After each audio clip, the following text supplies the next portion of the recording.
As TikTok explodes in popularity, TikTok currently has over 1.2 billion users per day.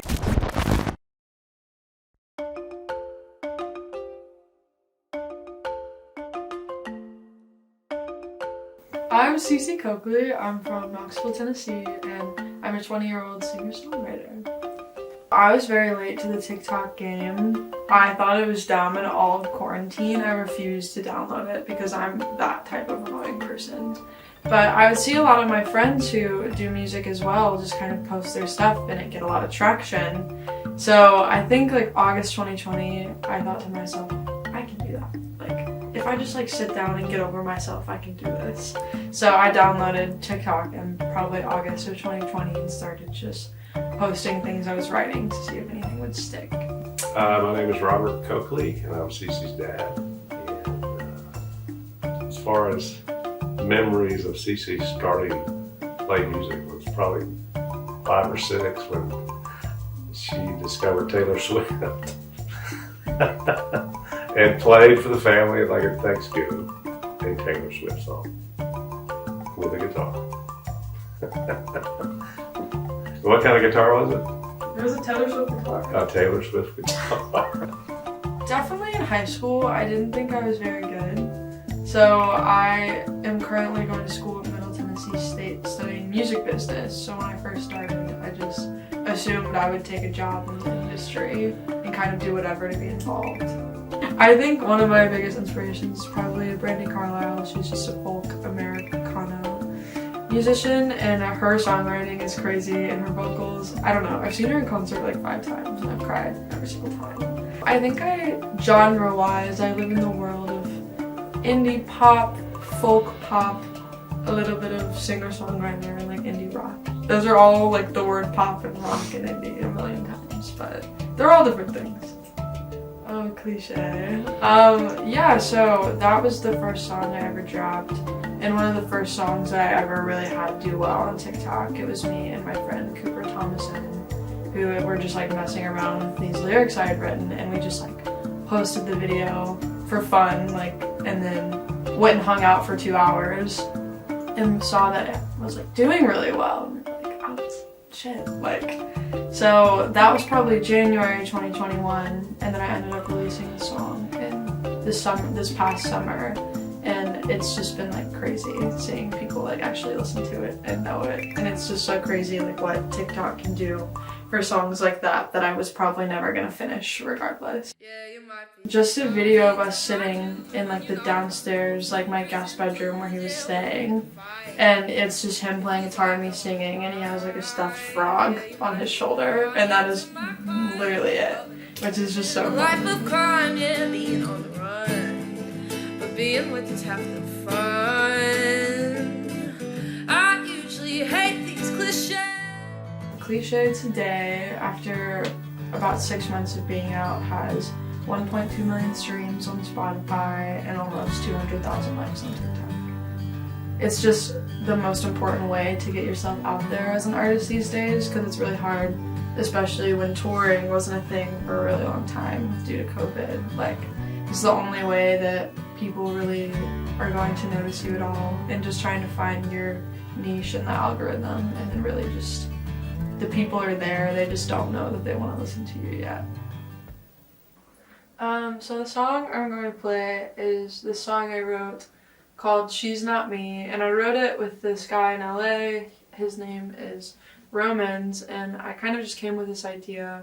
I wrote the first verse like back in Nashville, and when I came to LA, I was like, I have this idea, I don't really know where to go from here with it, but I kind of wrote it about the feeling of like not feeling like you're enough and wishing you could see yourself through the eyes of the people that love you. So this is why I wrote She's Not Me. Here's a little bit of it.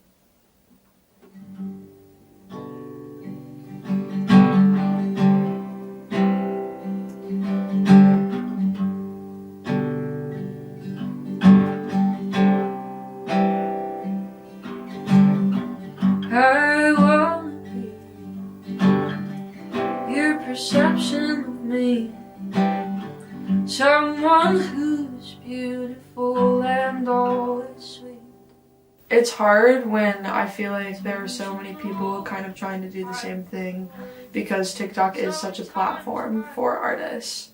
It's really hard when you open your phone and you see people who are promoting their songs and they have amazing music and you're like, how am I going to stand out from this? And kind of trying to see what makes you different and what makes your music something that someone needs to hear.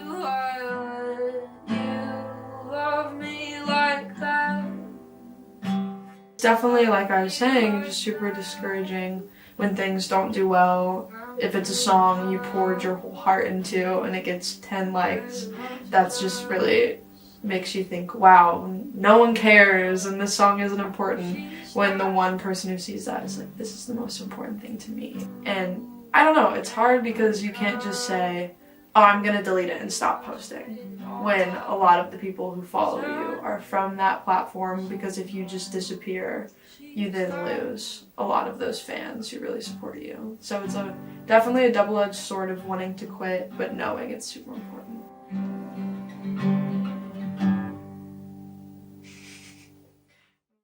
I think it's really important to remain authentic, especially when you're trying to create a brand around yourself as a person and through your artist's project. I think just trying to make sure that what I'm posting aligns with who I am, because I think it can get really jaded when you're a totally different person on social media, then someone meets you and is like, they're so mean in real life, or just something like, I don't know. I really try to make sure that I'm not putting up some front for social media and make it as genuine to who I am as possible. I think what makes being an artist the most worth it thing is definitely sharing your songs with people, because I write my songs a lot from my personal perspective and things that happen to me and kind of just coping with things, but then I think what makes it worth it is just playing these songs to people who are totally strangers, who are fans or friends, who can come up to you afterwards and be like, I absolutely needed to hear this, I've been going through so-and-so and blah blah blah, and this is exactly where I'm at, and knowing that someone else has been in that same boat really makes me feel seen.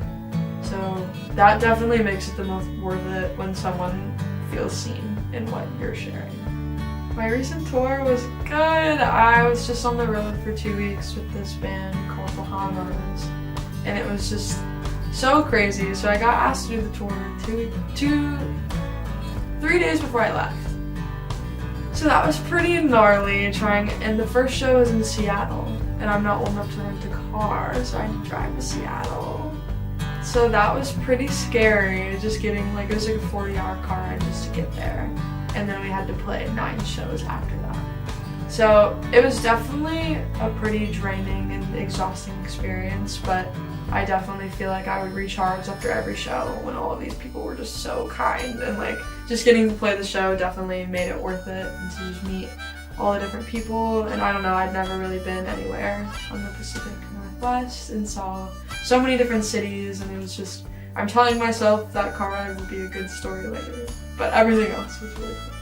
Next up, I'm trying to finish a whole EP, which will probably be 6 or 7 songs. So all that's left to do is kind of just pick all the pictures for it, and that is very scary, but I just have to get them all mixed and mastered and then send them away. And then I'll hopefully have a project coming soon, and I'm so excited.